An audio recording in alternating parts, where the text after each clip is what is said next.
Еве во уште една емисија на авантуризам. Мој денешен гостин е археологот Виктор Вилчич. На моје големо задоволство денеска ќе зборуваме за археологија и туризам.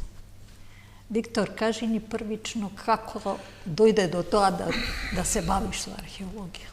Благодарам што ме покани. Па е така тргнав, ние сме од Ѓорче Петров, центар на светот. На светот. Таму има неколку основни училишта и една гимназија Кочо Рацин, таму учевме. Тренирав одбојка, Македонска лига.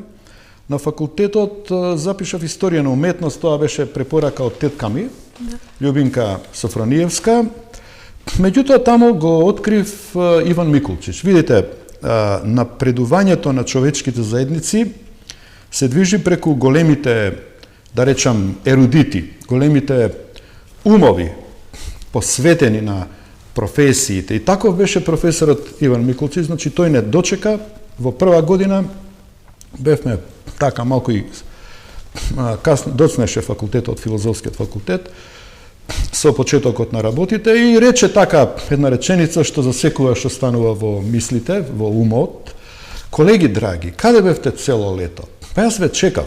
Еве еден месец касне доцни факултетот, ниједен не дојде да праша каде е овој нашиот добар стар професор, каде е таа наша професија археологијата. Значи тоа беше професорот Микулчич и тој ме повлече, ме понесе, мене и уште неколку колеги на терените и така тоа стана, да речам, еден стил на живот. Тоа беше 1974 година, од кога јас, еве, сега сме 2024, ја не сум прекинал да одам на терени. Значи, се менува луѓе, се менува законите, како да кажам, но успеав, на почетокот воден од да речам, благородниот професор Микулчич, сега веќе во последните децении проложив, сега можам јас и да речам да водам, да обучам, значи многу млади, меѓутоа некако археологијата како да се намалува интересот во ова општество, во ова прекрасна, да речам, зона,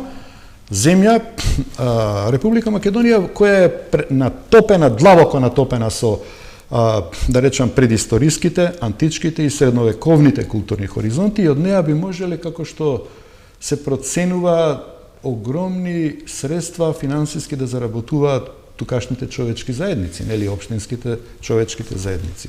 Прилика. Кажи ми зошто археологијата не успеа да биде, како да ја кажам, профитабилна. Во смисла на тоа да таа биде туристички достапна, да може да се наплатува билет, да има човек кој ќе им каже приказната за местото и да едноставно живеат. Мислам дека археологијата во Македонија е во однос на другиве земји на Балканов може би и на прво место. Немам таква ориентација или информација, меѓутоа знам дека сме многу богати, дека имаме навистина многу што да покажеме, а тоа не го користиме како можност да презентираме, и од тоа едноставно археологијата има профит со кој може полесно да работи. Па, тешко прашање. Тешко, знам. Видите, македонската заедница, значи заедници, тука преживеа тешки моменти во текот на 20-тиот век. Сведоци сме ние од втората половина на 20-тиот век. Имаше војни и преди после, нели, имаше тешко се развива, нели, напредуваа заедниците човечки. Да речам, постојано имаше некакви удари, археологијата помагаше колку толку, меѓутоа би рекол заедниците, луѓето, односно менталитетот доцни некако, касни, видите, како да речем, да речем конкретно.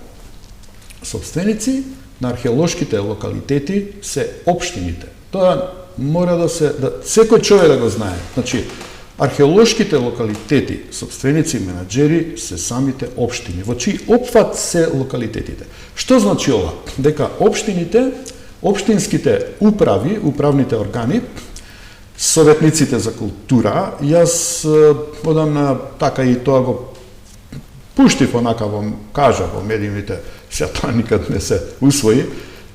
Моје длабоко убедување е дека секоја општина мора да има посебен советник за археологија.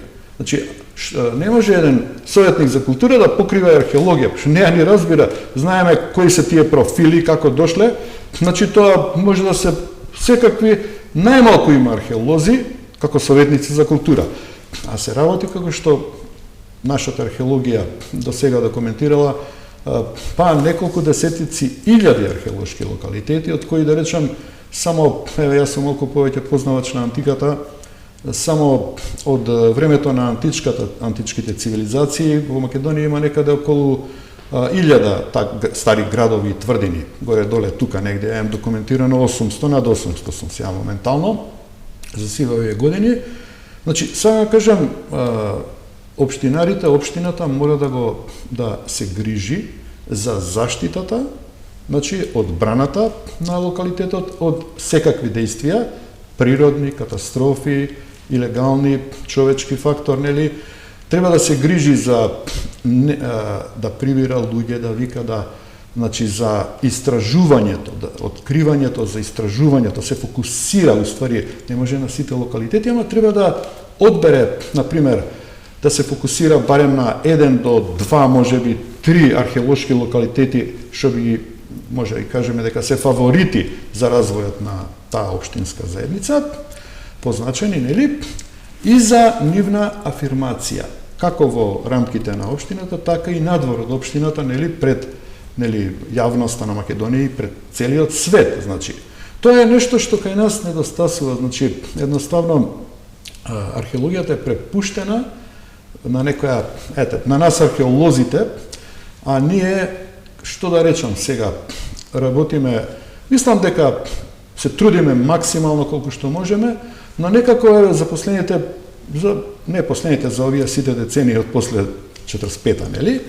Се случува нешто што би рекле археологија ради археологија. Не може така да развијаш ти археологија ради археологија, зашто некој му текнало да го копа археолошкиот локалитет од неговото родно село или место таму. Значи, ти мораме да се организираме, да помогнеме на човечките заедници, значи да се првин треба да се направи некој план, стратегија, во стратегијата да се предвиди, например, ако е општина Велес, нека биде главен локалитет Велешко Кале.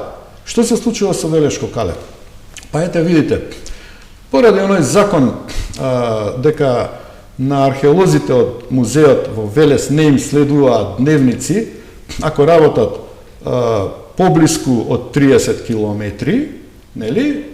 Немаат интерес. Немаат интерес. И затоа сите се префрлаат своевремено во стоби и ден денес луѓето гледаат во стоби, например. Велешкото Кале, ништо, оние зидини се уриваат, така да кажам, едноставно нема ништо на Велешко Кале. Велешко Кале е тој антички град Била Зора, значи не е она Свети Николе таму, што своевремено професорот Миколчич исфрли таа хипотеза, сепак тезата на професор доктор и академик, нели, Фанула Папазоглу е вистината, таа до смрт ја држеше таа теза, ја подржуваше, ама базирајќи се врз исказите на Полиби и Тит Ливи, кои што па мојот тим, јас со мојот тим убаво ги проверивме на терен и докажавме прелиминарно се уште, нели? Ама ете, Велешко Кале стои, ништо, нели? Треба ли некоја законска регулатива околу тоа или велите дека е општината задолжена? Не, јас би донел закон, мислам, владата би требало да донесе закон, значи да седне со Министерството за култура и со другите министерства, гледате, тука не е само, да го кажам, примерот со студеничани. И се студеничани. Мој студент со девојката отишле да соберат керамитки по таму нивите, ова збориме пред 20 години, некој спукал со куршуми по нив. Избегале на врат на нос, значи. Ние пред таму 16-та година излеговме на студеничани, тоа, значи, почнавме нешто да работи, имавме договор со еден господин таму од долната нива, не се појавија луѓе, не избркаа таму, значи, со право, затоа што е тоа приватен имот. Но гледате сега, тука имаме ние држава, имаме Министерство општина, имаме Министерство за култура, имаме Министерство за земјоделие. Значи постои оној момент на експроприација на археолошки локалитет со наплата на човекот. Секако. Да, тоа е примерна важност. Не може, например, Ја тврдам, убеден сум дека општина Студеничани може огромни пари да заработи со, ако го открие тој локалитет, значи таму има на Акрополата остатоци од храм во дорски стил. Тоа е нешто најсеверен дорски храм на Балканот, ја колку што знам до сега. Има еден дел од забатот, истркалан долу и стои, ако не го искршиле после нашето заменување пред колку вас зборам пред неколку. Мислам, не можеш на човекот да му, на луѓето да им се лутиш. Да, дефинитивно. Тоа е негова собственост. Дефинитивно. Он не сега не те прима едноставно, мислам, сега како да речам. Меѓутоа, Значи, доколку најде нешто што е од значајна вредност, која е постапката? Гледате сега ситуацијата. Кратко ќе кажам, и да најдат, не кажуваат, не пријавуваат. Еве, ние збориме за античкиот Штип, Астибо. Градот Астибо имала Акропола горе на на Исарот, а градот се протегал на Стар Конак, тоа е северо, тоа на плато северо-исток, кај што заградено сето тоа, комплексот е заграден со реката Отиња и Брегалница, реката Астибо, нели? И сега имам информација од пријател, од Штип. Вика, да те однесам, вика, кај пријатели, вика, по подрумите, да видиш какви мермери имаат, вика.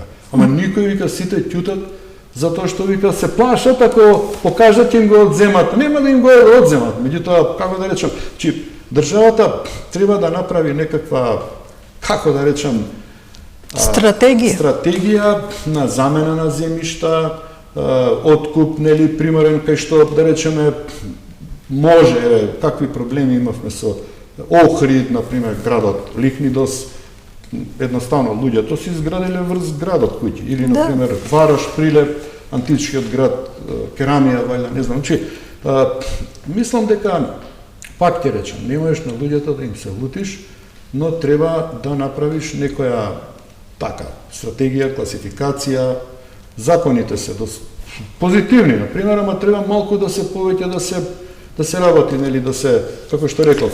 Јас имам едно искуство со Милош Билбија. Да. Го врлево го испитуваше, нели, најде значајни по мене предмети кои на вистина не се пласирани онака како заслужуваат.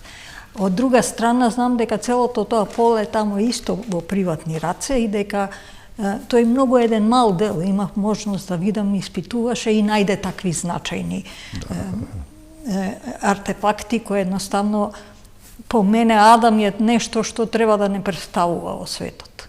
Па да, видите таа предисторија, сега имаме неколку така дечки кои работат. Зборам како пример, не. Да го споменам Гоце Наумов. Да. Пред се, нели, и други некои, ете Александар Митковски од Прилепскиот музеј. И како што рече Милош Билбија, значи нашата археологија и секоја работа во животот зависи од човекот. Значи, Милош беше таков, едноставно човек воин, човек кој влече напред. Исто и овие што ги споменав. И сега, ама тоа треба и општеството да ги поддржи. Знаете како. Сега, едноставно тоа е тоа. Он се бореше за тој локалитет, Слатина, нели? Меѓутоа едноставно не се проложи. Немаше разбирање за тоа. Сега тоа е предисторија, тие се на метар од 2 метри колку земјанките. И тоа е малку потешко, треба прво да му ја земјата, парцелата да му ја откупиш и да му даеш друга. Потоа треба да потешко се конзервира, сепак е тоа предисторија, едноставно, али добро е да се еден дел да се, например, представи за луѓе кои доаѓа, да видат од каде е тој Адам, нели, таа фигура што е наречена Адам. Дивно да има некоја копија, доаѓа да видат, да знаат дека е тоа место. Тоа е амбиентална археологија. Едноставно, луѓето идат во музеите, ма сака да ги видат и амбиентите, местата, нели. Тоа е прекрасно место, куќите се уште се оние оригинални патиштата кои се уште, бидејќи таму во тој делот имаше, Билбија ми покажуваше дел кој е мермерен, кој у суштина со години станува мермер и дека од тоа има многу потенцијал. Од друга страна, ќе дојдам на сосема друг муабет. Аквадуктот кој ми е болна точка за нас туристите, туристичките работници, бидејќи секој чул за него, секаде го има како презентација, сака да го види, мене ми е лично срам секогаш кој ќе отидам со гости. Па вака да речем... Да се нема осе да тоа до... Се работи за транспорт на водите, и тоа е еден извор Дуло, Бањани, нели? И преку атарите на Бразда, Оризари, нели? Таа една водоводна линија, кај Оризари се раздвојувала античкиот водовод одел према Скупи, кон Злокуќанско кале, нели? Бил подземен аквадуктус, нели? Со цевки, тубуси, а подоцна во средниот век е направен овој надземниот аквадукт. Според истражувањата на професор доктор Константин Петров, тоа е некој 16 век. Значи е направена таа надземна линија која одела до Битпазар, односно до просторот. Значи аквадуктот е таму откриен под американска амбасада, имаше таму една бензинска станица и тука е откриен која беа заштитните истражувања и тој одел до под Скопското кале, во неговото источно подножје, тука имало чешми и веројатно се раздвојувала водата кон Битпазарските чешми. Сега ние се ископа Скопското кале. За жал не се успеа да се направат тие три како музеи во калето. Се надам дека ќе се догледаат светлост на денот еден ден. Едноставно така се остави тоа. А аквадуктот, како што слушаме константно, значи се расчистува просторот, пак некој фрла ѓубре тука. Треба да се видат тие катастарски парцели чија собственост се, да се подигнат високи огради, да не може никој да влезе. Оградата е спас. Ти кој ќе ставиш ограда, готово. А вака нема ограда, едноставно доаѓа истрла. Тоа му е најлесно, нели? Но да поменем, мислам дека треба да се направи посебен истражувачки проект за Скопскиот аквадукт и да се тој следи да се испитува со геоскенер од почетокот тамо до оние простори и откажување на луѓе. Например, во Глуво сум бил, луѓето кажуваат, па еве тука поминува низ мојот двор, вика, само е под земја на едно пола метро 70 сантиметри. Значи треба да се даде свест на луѓето дека ние го знаеме, ја знаеме трасата, значи на определени дистанции се стават маркери и се стават табли, нели, Скопски аквадукт, нели, и да се види дали што можете овој што е простор што се гледа, да може да се стави во функција Во функција е се таа функција, пак она како што реков, треба локалната општина, не знам тоа дали општина Центар или Јас мислам дека е Бутел. Или Шуто Оризари, да не е или така. Не знам. Не знам точно, меѓутоа општината мора да се грижи.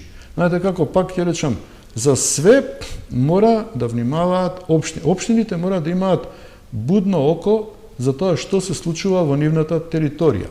И тоа е факт. Значи, општината мора да има музеј, собствен музеј, каде што ќе ги, значи, во центарот на градот, представи најатрактивните археолошки наоди, нормално да има сувенирница, да продава копии, и книги, и артефакти, се што има, но треба да направи некој, а може да биде и амбиентален киоск за продажба, зашто да нема таму кај Скопскиот аквадукт. Може ние да уште има. не гледаме у тоа ни профит, ни ништо, едноставно не размислуваме на тој начин. Например, кај нас Меѓутоа, навистина е неубаво кој ќе дојдеш со гости, со туристи, кои не можат да разберат тој однос што ние го имаме кон аквадуктот.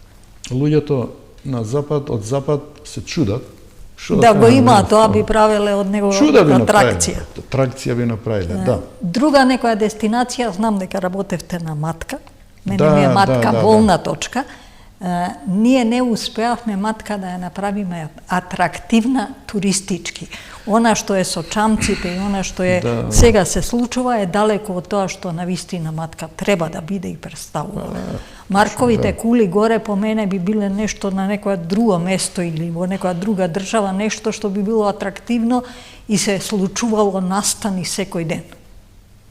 А тука Епчен се доцни, сега моментално тоа спаѓа под општина Сарај, нели? Да. И сега Сарај, не знам, ништо не прави таму. Не, едноставно... Тука се многу цркви исто кои не постојат, кои едноставно. Во Матка, конкретно, бил изграден, значи таму поминувал пат. по долината на реката Треска, велика, и тој пат го опишува, го споменува и Ѓорче Петров во материјали по изучувањето на Македонија.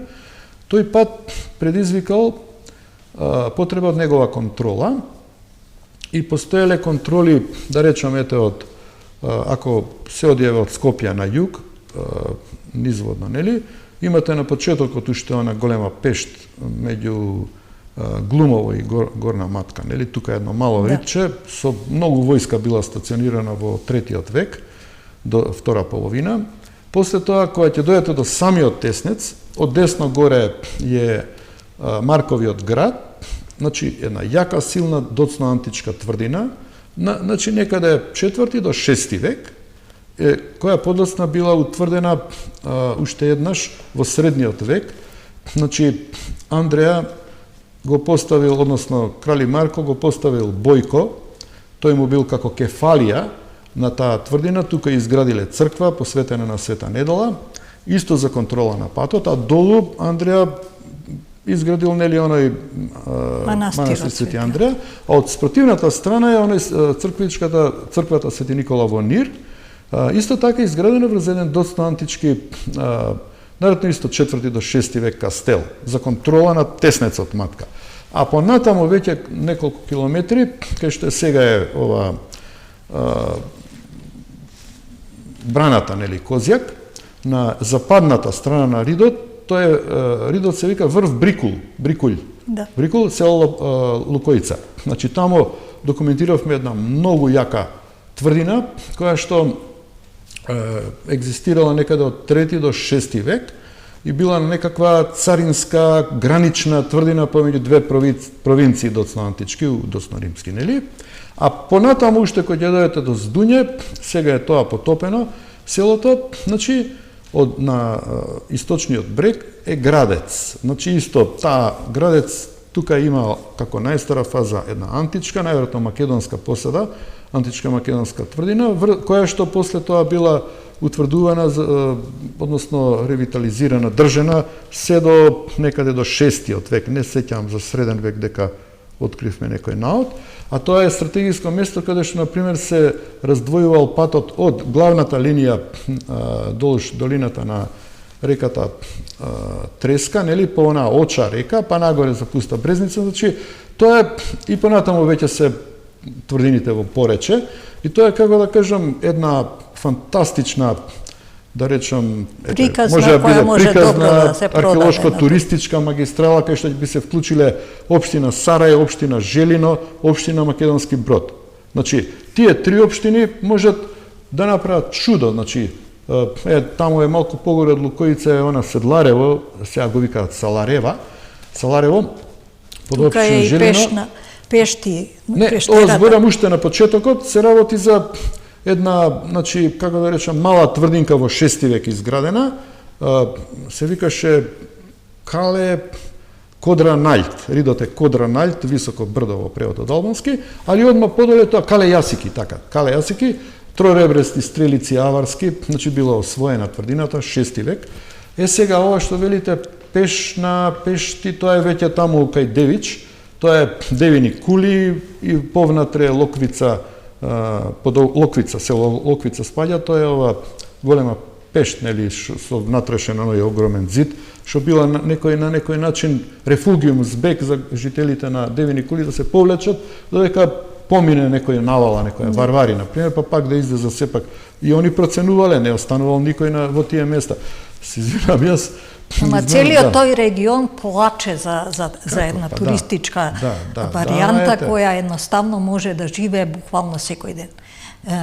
Пробувам да ги кажам местата кои јас ги знам, кои мислам дека треба да туристички бидат атрактивни, бидејќи навистина не сваќам да се нема осет дека тоа можеме добро да го направиме и добро да функционира во однос на туристи кои едноставно мислам дека 99,9% во Матка не се свесни на сета таа околина. Па тоа е она што ние го немаме, пак ќе речам, и вие рековте, значи рече треба некако да се дополни законот, да им се даде значај на општините, да они сватат колку е тоа важно. Едноставно, ама они го немаат тоа, значи они се борат сега за експлоатација на минералните суровини, на рудните суровини, сведоци сме, нели, на било што друго, дрвните, не знам, ловишта, риболов. Некако културата не им е приоритет. И како сега ние тоа да го направиме, едноставно, ете, има некој пилот проекти обиди, ето, Демир Хисар организира, например, веќе 4-5-6 години Демир Хисарска летна школа со неколку секции, меѓу кои археолошката секција, и Виница започна пред година дена, ми се чини, Виничка летна археолошка школа. Меѓутоа, тоа, како да кажам, треба, ја мислам, додека не се појави пара заработувачка од локалитетот, народот не луѓе, не трзаат, не ги интересира. Но мора некако да се почне, да се види. Тука е едноставна приказната. Значи, туристот е тој кој треба да плати, тој знае дека треба да плати за да го види тоа. Општината е таа која од тоа има бенефит. Бенефит, па луѓе кои ќе бидат ангажирани околу тоа се луѓе кои ќе имаат работен стаж, кои ќе имаат плата за тоа. И тоа е едноставна приказна која не разбирам зошто не се. Проблемот кај нас е што се уште не се гледа, че се она инерција некоја социјалистичко-комунистичка. Оставено само на себе. Музеите работат, дали работат со загуба, дали гледа некој, дали заработуваат, значи, едноставно, јас лично, од секој сум мислел, музеот е фабрика за па. Треба да биде. Да, тоа е убава клетка културно, историска, дека ние сме богати со некакви цивилизацијски културни претходно корени, средновековни, па и после тоа доцна средновековни и Прва, Втора светска војна, и тука има, например, Западов прави од Првата и Втората светска војна јаки туристички точки, пунктови, ама едноставно кај нас тоа не се случува, а требало да се почне да се такво нешто. Има ли некои шанси сега со новата комбинација на култура и туризам да нешто се подобри? Па по мене треба општините да седнат и да зборат со музеите, да ги проверуваат, да видат дали се профитабилни, дали се исплати. И да се бараат, пак и тие луѓе, не може ги нешто, мораш да им отвораш очи, да ги инструираш, да сватат дека музеот не е само музеј ради музеј, туку тоа е музеј за да придонесе финансиски бенефит и добро и оној културени секаков на човечката заедница, на локалната човечка заедница. Значи, треба да се трудат да изнајдат начини како да заработуваат, значи, од прием на туристи, посетители, од прошетка на тие истите, на локалитетите, нели, како е во Британија пред колку 10-15 години кога бев во Бритиш музеум, и човекот да платиме, викам, карта, викам, не се плаќа карта во Бритиш, како не се плаќа карта? Па вика, пред 3-4 години реши управата на музеот дека нема плаќање на карта. Да влезеш во Бритиш музеум. Па како, викам? Па вика, ти сега, нели, купи ми, вика, карта на план на самиот музеј, за да видиш кои се оделите, за да ги посетиш. Египетски, не знам, кои се таму, Месопотамија, да. Нели плати 3 фунти. Ете ти, вика, си платил, веќе влез, вика. Не зима секој, ама има млади деца, има ученици ги носат, нели, па некој ќе купи, како што шетавме, не однесаа во еден двор внатрешен, таму имаше, не знам, 50 или 100 сувенирници приватни, и они имаат и музејска сувенирница, а имаат и приватни сувенирници. Значи, ако ние градиме некој општество базирано врз пазарното стопанство, кај се тие приватни сувенирници кај нас овде? Ние една државна нешто во музеот има музејска сувенирница, меѓутоа немаш ти приватни сувенирници, а децата зашто учат нели уметничка академија, прават копии, нели, знаат како тоа да се направи. Отиде во Грција, види да се чуди што прават, какви копии продаваат. Камчиња продаваат со... Како? Значи, тоа е нешто што треба да се помогне на музеите, да им се помогне да се ангажираат такви млади дечки кои тоа, да речеме и постари, нели, кои тоа ќе го прават. Од ваше искуство, Хераклеја и Стоби, дали во смисла на на бизнис успева да се одржа. Вака, Хераклеја, да речам за Хераклеја прво, јас сум одушевен како они одамна почнаа да функционираат, имаат една убава сувенирница и примаат организирано автобуси, константно кај нив се доки. Значи, тоа е што викаме домаќин лак. Едноставно, тука имаш луѓе и знаат, и сегде е Хераклеја на низ цела Битола може да ја видиш туристичките дестинации. Да, тоа е она што е значено, тоа треба секоја општина да го направи со тој свој археолошки локалитет фаворит. Да речем, сега секоја општина има таков еден, појак или послаб, не е битно. Така да сега треба, веројатно може да се изнајдат начини како тоа да се подобри, например, ама треба константно, значи, да работат на таков начин и може би треба и да се, ја мислам, треба да се дозволат приватни сувенирници, зашто нели пак реков што градиме ние општество базирано врз пазарното стопанство, зашто учат децата, зашто да не им се продаваат производите. А друго за стоби, таму имаше еден некој Лива Комерц, имаше приватна како ресторанче некој така, меѓутоа своевремено беше он тргнат со идеја да се направи музеј тука. И сега знам дека они имаат еден киоск, сувенирница. Јас би се изразил навистина многу пофално за Спасе Перовски, директорот, кој што има еден сенс во себе, баш она што му треба на стоби и константно е како моторен двигател, нешто да се случува, да се работи. Знаете како, Стоби е еден локалитет кај што таму се ставени некои млади дечки од Скопје, 6-7, сега се некои 20 души и нешто, кои се многу јаки истражувачи. Израснаа магистратури, докторати, феноменални се. И тоа е еден феноменален, прекрасен локалитет кај што би требал да му фали еден, не, они сега направи адаптација, ми се чини на она зградата од железничка зграда, порано беше музеј, пак нешто, не сум бил одамна, ама на Стоби му фали поголема музејска зграда. Например, сега како да кажам, некако современа малку, и нормално му фали она место за одмор, што викаат ресторанче, човек, сенки да има, пошто тоа е жешко пекално, да има сенки, луѓе кои ќе дојдат да се почувствуваат, па колку е убаво тука. Црна е малку спуштена водостојот, сега баш пред некој ден поминував, меѓутоа тече водата, тоа е еден таков прекрасен локалитет, меѓутоа му треба поддршка. Поддршка на тие луѓе им треба нека поддршка, некаква и да може да се поинаку да гледаме, да се инвестира во, да речам, ете јас гледам се убаво се гради, меѓутоа треба да се направат некакви музејски депендансии, например во Филипи, кај бевме пред 10 години. Добро, они со средства од Европската унија направиле прекрасен музеј на локалитет. И такво нешто треба ние да имаме. Секој локалитет да има такво едно Дион, например, и така натаму. Зашо Скупи не успеа да биде на тоа ниво? Скупи, најголемиот антички град од римски период, нели, 4 хектари површина, Стоби, например, 19, помалку од половина. Тоа е еден град во кој живееле античките агријани, на она горе акрополката, на Злокуќанско кале, кои што едноставно кога дошле римјаните виделе стратегиски дека тоа е многу значајна точка, свртена, ориентирана кон Качаничката клисура, кон Косово, од која навлегувале непријателски настроени племиња, нели, конкретно дарданците и други, веројатно.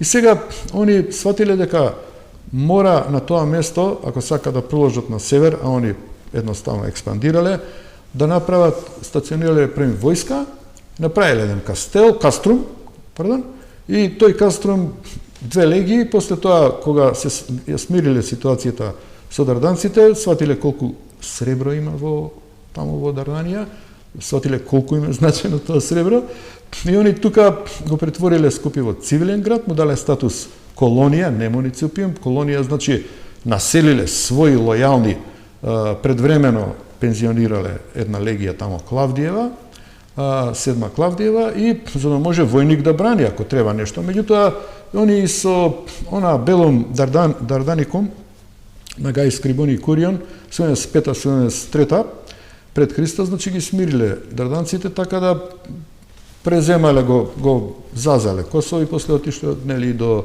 Дунав. И сега Скупи, како да речам, тој е еден град невиден фаворит за развој на општина Карпош. Што прави општина Карпош на тоа место? Не гледам дека е заинтересирана. Значи, јас имав некој соработка со општина Карпош, пробував таа тематика да ја начнам, едноставно не се гледа интерес. Не им дошло, можеби, не знам, има други, да речем, приоритети. Меѓутоа, ете оној момент кога пред колку тамо десетина години се даде една голема пара за да се подигне, да се изгради, да се открие први античкиот театар, кој е најголемиот антички театар во Македонија. Театар кој што прекрасно, извънредно колегите под раководство на професор доктор Антонија Јакимовски го одработија, го открија, направија една прекрасна монографија, студија и не се успеа само северо-западниот агол врз кој што налегнува современото гробиште на злокуќани. Тука луѓето не сака, им се понуди, например, нови парцели, погодности дури да се направат бисти на покојниците, значи феноменално понуда беше. Луѓето не отстапија, добро, тоа е тоа. Меѓутоа, тој театар да се реконструираше, тој се конзервираше само, али малку да се поставиат дрвени некакви нешто. Значи нешто можеше тоа да биде тука да се организира скопско лето или може многу убави хепенинзи, а за општина Карпош тоа би значило, како да кажем, престиж, една јака работа. Ете, требаше нешто се направи. Значи Скупи имаше неколку фигури, души кои работеа извонредно. Да речам, првин беше Душанка Вучковиќ Тодоровиќ, ајде да го споменам англискиот археолог Артур Џон Еванс. Он само дојде го посети, направи некој мал опис. После тоа го истражуваше многу професорот Миколчич, површински рекогносцирање, првата планиметрија, потоа Душанка Вучковиќ Тодоровиќ, Корачевиќ, Душанка Корачевиќ, напише една книжка и дојде Ленче, колешката Ленче Јованова, која направи феноменален, како да речам, подвиг. Значи, она со колегиумот почна тамо една серија публикации, навлегоа во нешто неверојатно, значи во професиите од некрополите, например, има неколку врвни археолошки публикации публикува и едноставно после тоа, како да ископувањето на театарот означи крај. Сега заживеа истражувањето на огромната југоисточна некропола под раководство на колегите од конзерваторски центар, Славчо и Вера, колегите таму. Па сега се надевам дека они огромен број гробови открија дека ќе можат ќе публикуваат еден многу импресивен корпус кај што тоа ќе се представи таа материја, тие движни наводи кои што ќе го уште повеќе ќе го осветлат животот на античкиот град Скупи пред се во римско време. Значи збориме таа некропола е од 1, 2, 3 век. И после тоа има 4, па и до 6 упад во гробовите, преработка, вадење на плочи, нови гробови. Значи тој е град кој живеел, нели? И мислам Скупи му фали да има идат таму туристи, има еден дел простор, меѓутоа немате да е затворено, платите билет, немаш ти археолошки локалитет да влезеш да не платиш билет. Значи Скупи и Баргала, например. Баргала доаѓа, ова е исказ од мој пријател таму што работеше, се пензионираше, вика доаѓа една фамилија у Баргала, влезе на англиски can we see this the archaeological site? Yes, why not, нели? И човекот ме гледа, влегоа, сопруга, деца, се расшетаа, вика и на крај ме прашува на излез, вика how much we must pay for this? Ја како гледам, mister, no pay. Go in Holland and tell everybody. You can come to see Баргала, no pay. Молам, вика човек, значи, што е билетот? Билетот или некој сувенир? Тоа е триумф. Како да речам, тоа е Јас 100 пати сум рекла, сувенирот ја пренесува приказната. Он ќе се пофали тамо кога ќе седи со другарите. И ќе има другарите. желба другите да дојдат да го видат. Гледате кај сум бил и ќе покажи билетот. Или билетот истото. Или пренесува книга, нешто. Значи, Баргала е поразна Македонија и Скупи исто така поразна Македонија. На општините, не на Македонија, на општините под кои припаѓаат. Тоа е пораз. Такви локалитети на кои сме вложиле огромни средства, ти да немаш ни сувенирница, ни ништо, едноставно, тоа е, не знам како да го наречам сега. Ние сме за жал на крај на оваа емисија. Ме одрежуваме предупредува дека имаме уште малце време. Би сакала за крај да ни кажеш во твоите испитувања, ти доста објавуваш и книги и она што е, кој од некои места што јас пробав да ги набројам овие големите. Меѓутоа е жално да еве во Македонија дојдете и да посетите Скупи и Хераклеа на сите тие можни богатства. Од она што вие сте го работеле, дали има некое место кое заслужува да биде туристички потенцијал?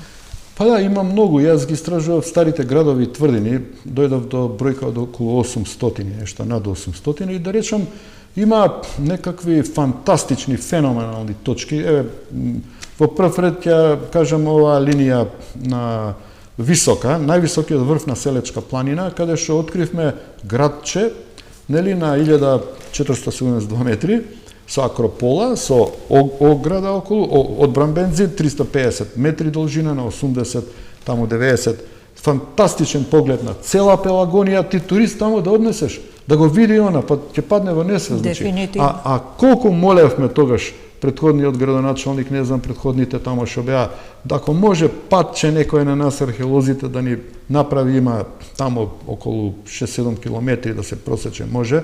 Некојаш во Прва светска војна тука биле влечени хаупици, значи може тоа да се направи, меѓутоа човекот не можеше, беше врзан сега у тој момент, пак не му е у план, нели, правеше некакви патишта се правеа, финансија од Германија за патот асфалтен за Бонче, например. Меѓутоа, тоа е град, внатрешниот дворец е со огромни камени блокови, тоа е опусано изодомом и псевдоизодомом, такви што тоа е гордост едноставно, и тоа биле локалните пелагонци, кои што тука биле во тој град Пелагонија, што долго години го се бараше, значи долниот град е на Старо Бонче, нели почнавме да копаме на гробница, требаше да се проложи едноставно, има еден море таму мали гробови, околу 200 гробови има, така се гледаат како могилки. Тоа е еден локалитет што заслужува внимание, тоа е еден од 4 археолошки локалитети фаворити на општина Прилеп, нели. Сега, друг некој локалитет е ова Демир Капија, гледате, Марковата кула. Ние работевме Марковата кула. Таа е изградена на левиот брег на Вардар. Значи, таа има внатрешен како дворец, како со две кули, со огромни камени блокови, и надворешен одбранбен зид, екзистирала изградена некаде во времето на судирот помеѓу Пајонското кралство и Македонското кралство, и тука, оваа кула изградиле македонските кралеви, дали Архелај, дали може уште Александар I, и таа екзистирала до некаде, бранела тука до Антигон Гонатас, после тоа едноставно наредните кралеви, нели, Деметри Вториот загинал во некоја битка со дарданците, па сину Филип V веќе ја анектирал Пејанија и не му било потребно сега да брани он Демир Капија. Меѓутоа останати се тие огромни блокови камени, и таму има пат кој што води од преку Корешница за Челевец, и тука на превојчето може тука кола да се остави, и лесна е, полека има една антена, човек онако ќе го види, но е лудило. Значи, ние копавме тој локалитет со професорот Антонија Јакимовски, и после тоа го копаше колегата доктор Орданчо Петров. Едноставно застана тука, но би требало тоа да се упристои, да се направи едноставно. Тоа е пак точка каде што здивот запира. Значи, тамо тоа е нешто. И да има некој да ја каже таа приказна, тоа е најважното. Тамо имаше една табла, ама не е доволна, и треба, видите, треба да му се посвети внимание на музеот во Демир Капија. Значи, тие луѓе треба, како да кажам, малку да се модернизираат, да има тоа продажба на сувенири, нешто да се случува. Нели, да се и тоа е отприлика сега. Има и друг проблем там. Жалостно е, има многу проблеми, има многу потенцијал. Да. И не случајно ве викнав да направим муабет, археологија и туризам да се спојат. Тоа е нешто што во суштина ни фали. Богата земја сме, имаме што да дадеме. Јас сум имала можност, додека вие бевте и на некои од саемите со спремени книги за сето тоа, да се напише, да едноставно се каже. Мислам дека сме препуштени сами на себе, а земја сме која има многу да каже. За жал, немаме можност да повеќе дискутираме на таа тема, меѓутоа се надевам дека ќе се има слух и дека археологијата нема да биде запоставена во однос. Жално е кога, мислам, осеќам туга во себе додека ве слушам кое богатство го имаме, а едноставно не знаеме да го искористиме, да го покажеме, да пренесеме таа приказна. Ја мислам дека ни луѓето во Македонија не се свесни колку имаме богатство. Па да, тие се во трка за екзистенција, не можеш да им замериш. Факт е дека ние археолозите придонесуваме максимално колку секој што може. Значи, константно, овие книги, например, Венци Ракле, ја обработивме со колегите зоната помеѓу Фариш и Плетвар. Оваа книга сега излезе, ова беше 2023, ова 2024, областа Девриот, значи тоа е Демирхисарскиот кај во раната антика. Значи, она што збориме ние археолозите, даваме она што рековте, приказна историја, ама базирана врз сериозни археолошки податоци. Сега, на ред треба да дојдат, она што реков, општините и министерствата и владата да ги искористи тие податоци во рамките на ова сега што кажувате развојот на туризмот, археолошкиот туризам во секоја општина, нели? Тоа би било. Драги гледачи, мене ми е многу жал што мора да се одјавиме, навистина уште има многу да се каже, меѓутоа искрено се надевам дека ќе се има осети дека ова можност што не сме ја искористиле би требала да биде на врв на некој развој и на некој да